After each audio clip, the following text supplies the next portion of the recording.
GIT की report ने बड़े बड़े राज खोल दिए। सुप्रीम कोर्ट में पेश होते ही मुल्क भर में हलचल। तहकीकाती टीम की वजीर आजम, हसन, हुसैन और मरियम नवाज के खिलाफ नैब में रेफरेंस दायर करने की सिफारिश। असासे ज़राए आमदन से कहीं ज्यादा हैं। मरियम नवाज नेस्कॉल और निल्सन की मालिक निकली हैं। हुसैन नवाज जायदादों की दस्तावेजात नहीं दे सके। शरीफ खानदान मनी ट्रेल के काबिल एतमाद शवाहिद पेश करने में भी नाकाम रहा।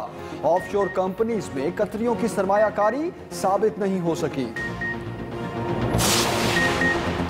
वजीर आजम के नाम भी एक ऑफशोर कंपनी निकल आई। जबल अली फ्री जोन अथॉरिटी ने नवाज शरीफ के FZE कैपिटल का चेयरमैन होने की तस्दीक की। जीआईटी रिपोर्ट के मुताबिक मरियम नवाज ने जाली और झूठी दस्तावेजात जमा कराई जो मुजरिमाना फेल है। हसन नवाज ने अपार्टमेंट से मुतालिक यही दस्तावेज जमा करवा कर बादियों नजर में अदालत को गुमराह किया।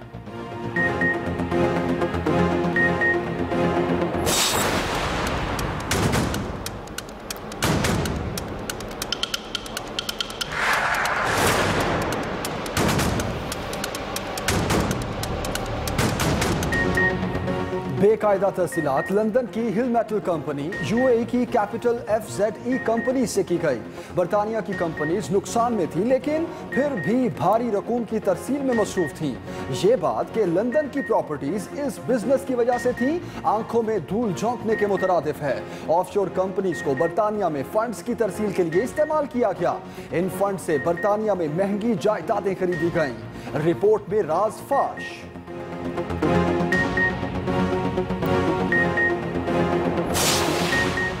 जीआईटी ने वजीर आजम के कजन तारिक शफी का बयान भी झूठा करार दे दिया।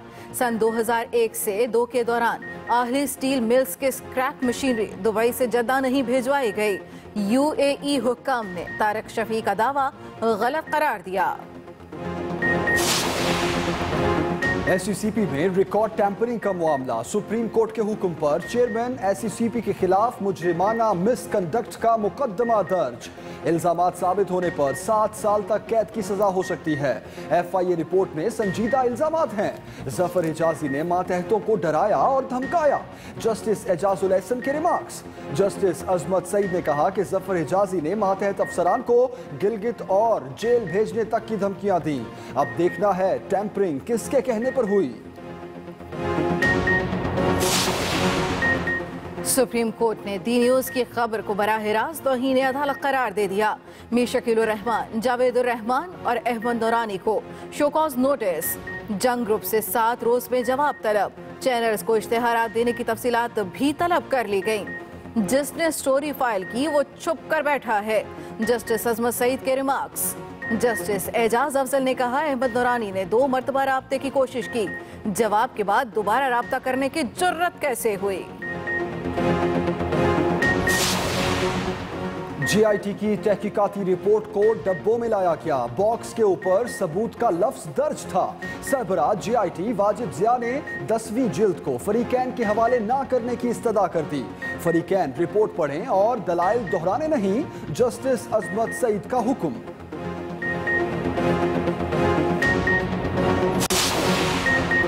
शोला बयानियां करने वाले नून लीग के रहनुमा भी मुश्किल में। सुप्रीम कोर्ट ने तलाल चौधरी और आसिफ करवानी की तकारीर के ट्रांसक्रिप्ट तलब कर लिए।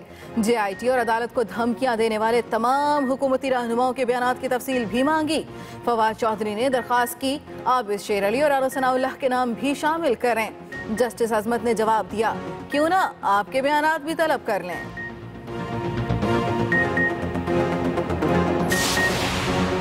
जीआईटी अरकान को नौकरी समेत हर तरह की सिक्योरिटी फराहम की जाए।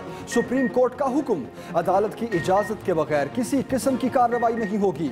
जस्टिस एजाजुल एहसन की हिदायत। कहते हैं फेसबुक अकाउंट हैक करना साइबर एक्ट के जुमरे में आता है। अटॉर्नी जनरल ने जवाब नहीं दिया। हुकूमत पता करे अकाउंट हैक करने से किसको फायदा हुआ।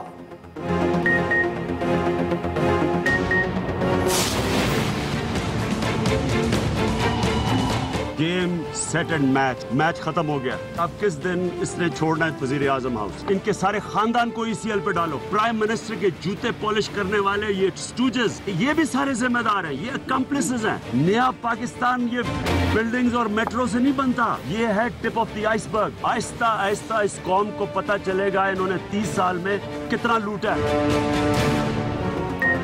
गेम खत्म, नवाज शरीफ इस्तीफा दें।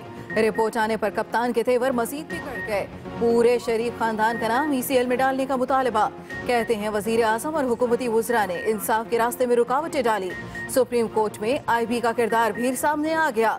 जंग और जियो ग्रुप पर भी चढ़ाई करते हुए कहा, मीर शकील रहमान ने हुक्मरानों की चोरी बचाने की भरपूर कोशिश की।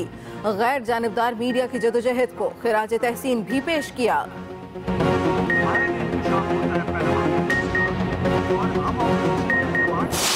ये GIT की रिपोर्ट दरअसल उन इल्ज़ामात पे मुश्तमिल है जिन्हें पिछले कई साल से इमरान खान साहब अपने पॉलिटिकल नैरेटिव में हम पे लगाते आए हैं। इसलिए हम इस रिपोर्ट को रद्दी करार देके मुस्तरद करते हैं। सियासी जंग में मजीद शिद्दत आने का खदशा। हुकूमत ने रिपोर्ट तस्लीम करने की बजाय रद्दी करार देकर मुस्तरद कर दिया। एहसन इकबाल ने रिपोर्ट को धरना 3 का नाम दिया। कहते हैं कोई दलील और मुस्तरद मवाद नहीं, सुप्रीम कोर्ट में झूठ बेनकाब करेंगे। बैरिस्टर जफरुल्लाह ने GIT को मोहतरमा कहकर मुखातिब किया। बोले GIT के चारों अरकान को कानूनी मामलात का कोई तजर्बा नहीं था।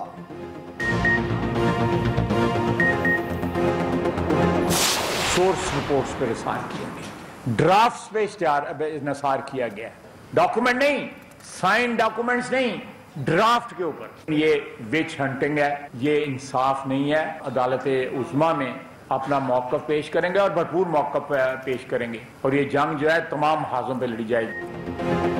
अभी तो कहानी शुरू हुई है। कानूनी जंग हर महाज पर लड़ी जाएगी। ख्वाजा आसिफ के लहजे में भी सख्ती।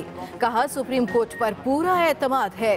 शाहिद खाकान अब्बासी बारी लेने आए तो बोले हमारे तहफ़्फ़ुज़ात एक रिपोर्ट की सूरत में सामने आ गए। मुशर्रफ दौर के रेफरेंस याद आए जो हमारे खिलाफ बनाए जाते थे।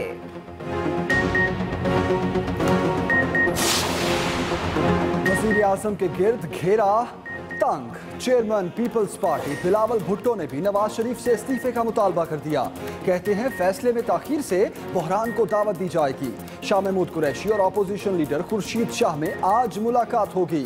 दोनों रहनुमा कौमी असम्बली का इजलास बुलाने पर मुशावरत करेंगे।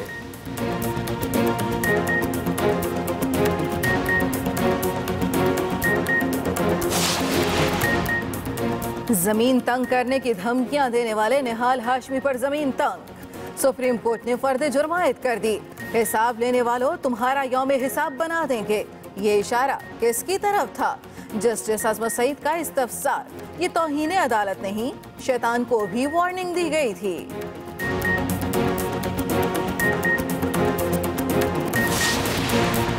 चमन में दहशतगर्दी। ईदगाह चौक पर बमबार ने मोटरसाइकिल गाड़ी से टकरा दी।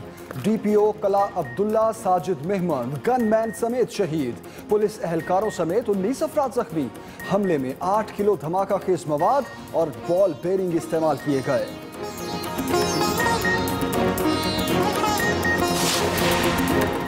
और स्पेन में इंडोर फ्री फॉल मुकाबले 2 खिलाड़ियों ने 15 मिनट 13 सेकंड तक महारत का मुजाहिरा दिखाकर वर्ल्ड रिकॉर्ड बना दिया।